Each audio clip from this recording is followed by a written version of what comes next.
Chapter 10. The Guardian of the Gates.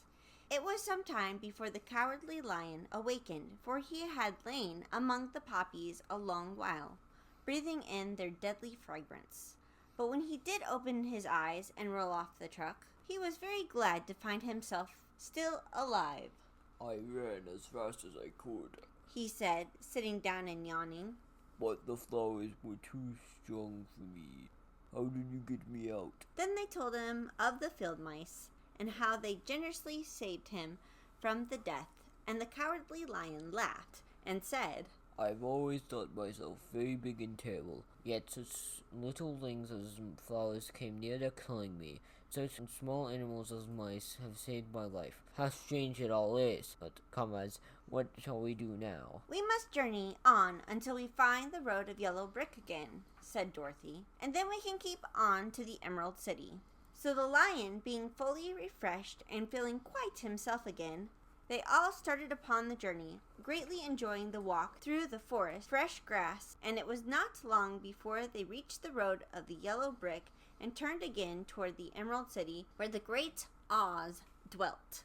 The road was smooth and well paved now, and the country was beautiful, so that the travelers rejoiced in leaving the forest far behind, and with it many dangers they had met in its gloomy shades.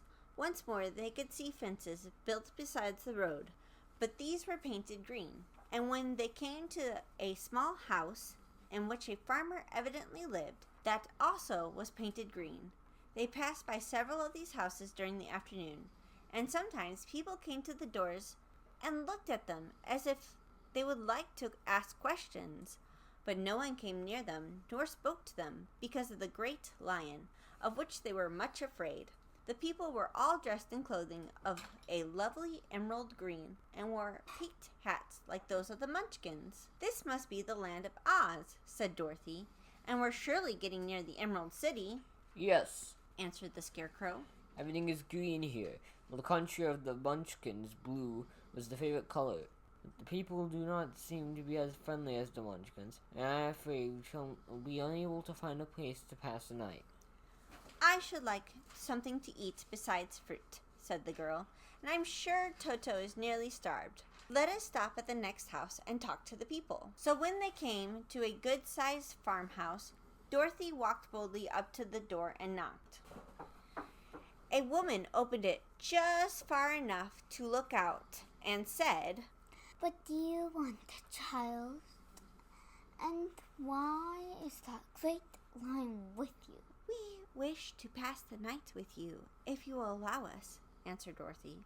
"And the lion is my friend and comrade, and would not hurt you for the world." "Is he tame?"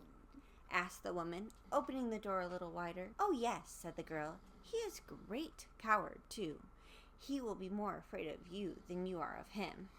"Well," said the woman, after thinking it over and taking another peep at the lion, "if that is the case, you may come in, and I will give you some supper and a place to sleep." So they all entered the house, and where there were, besides the woman, 2 children and a man. The man had hurt his leg and was lying on the couch in the corner. They seemed greatly surprised to see a company, and while the woman was busy laying the table, the man asked, "Where are you all going?" "To the Emerald City," said Dorothy, "to see the great Oz." "Oh, indeed!" exclaimed the man. "Are you sure that Oz will see you?" "Why not?" she replied. "Well, it is sad that he never lets anyone come into his presence. I have been to the Emerald City many times, and it is a beautiful and wonderful place. But I have never been permitted to see the great Oz, nor do I know of any living person who has seen him." "Does he never go out?" asked the Scarecrow. "Never. He sits there every day in the gate throne room of his palace, and even those who went up here do not see his face. What is he like? Asked the girl. That is hard to tell, said the man thoughtfully. You see, Oz is a good wizard and can take on any form he reads. So that some say he look like a bird, and some say he look like an ivy, and some say he look like a cat. To others, he appears as a fairy or a brownie or in any other form. They bless him, but who the real Oz is when he is in his own form, no living person can tell. That is very strange, said Dorothy, but we must try, in some way, to see him, or we shall have made our journey for nothing. Why do you wish to see the terrible Oz? Asked the man. I want him to give me some brains, said the Scarecrow eagerly. Oh, Oz goes to that easy enough, declared the man. He has more brains than he needs. And I want him to give me a heart, said the Tin Man. That will not trouble him, continued the man. For Oz has a large layer of hearts of sides and shapes. and I want him to give me courage, said the Cowardly Lion. Oz keep a great pot of gold in his throne room, said the man. which he had gathered with a golden blade to keep it from running over. He will be glad to give you a drum. And I want him to send me back to Kansas, said Dorothy. Will it gather? asked the man, with surprise. I don't know, replied Dorothy, sorrowfully.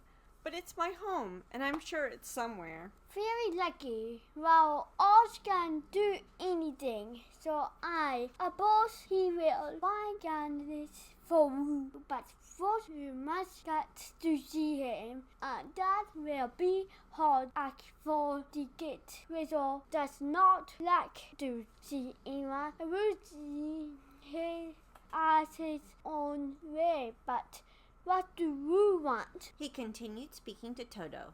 Toto only wagged his tail, for strange to say, he could not speak.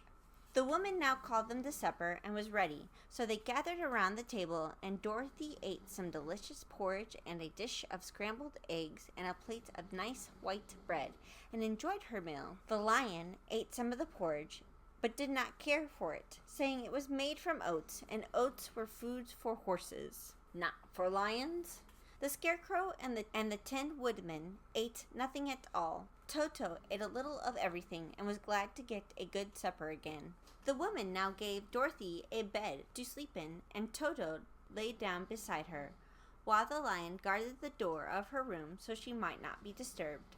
The Scarecrow and the Tin Woodman stood up in the corner and kept quiet all night, although, of course, they could not sleep. The next morning, as soon as the sun was up, they started on their way, and soon saw a beautiful green glow in the sky just before them. That must be Emerald City, said Dorothy. As they walked on, the green glow became brighter and brighter. It seemed that, at last, they were nearing the end of their travels. Yet, it was afternoon before they came to the great wall that surrounded the city. It was high and thick and bright green color. In front of them, at the end of the road of the yellow brick, was a big gate, all studded with emeralds that glittered so in the sun that even painted eyes of the Scarecrow were dazzled by their brilliancy. There was a bell beside the gate, and Dorothy pushed the button and heard a silvery tinkle sound within. Then the big gate swung slowly open, and they all passed through and found themselves in high arched rooms and walls which glistened with countless emeralds. Before them stood a little man about the same size as the Munchkins. He was clothed all in green from his head to his feet, and even his skin was of a greenish tint. At his side was a large green box. When he saw Dorothy and her companions, the man asked, "What do you wish in the Emerald City?" What do you wish in the Emerald City? "We came here to see the Great Oz," said Dorothy. The man was so surprised at this answer that he sat down to think it over.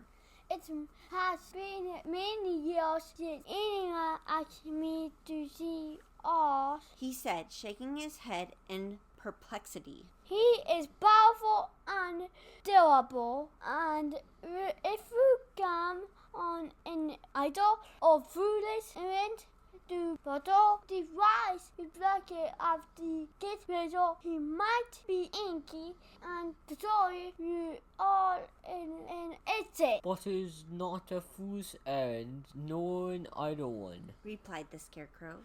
It is important, and we have been told that Oz is a good wizard. Sure, he is, said the Green Man.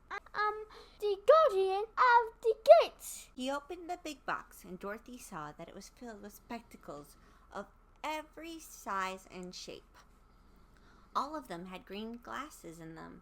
The guardian of the gates found a pair that would fit Dorothy and put them over her eyes. There were 2 golden bands fastened to them that passed around the back of her head, where they were locked together by the little key that was at the end of the chain the guardian of the gates wore around his neck. When they were on, Dorothy could not take them off, had she wished. But of course she did not wish to be blinded by the glare of the Emerald City, so she said nothing. Then the Green Man fitted spectacles for Scarecrow and the Tin Woodman and the Lion and even on little Toto, and all were locked fast with the key. Then the guardian of the gates put on his own glasses and told them he was ready to show them to the palace. Taking a big golden key from a peg on the wall, he opened another gate, and they all followed him through the portal into the streets of the Emerald City.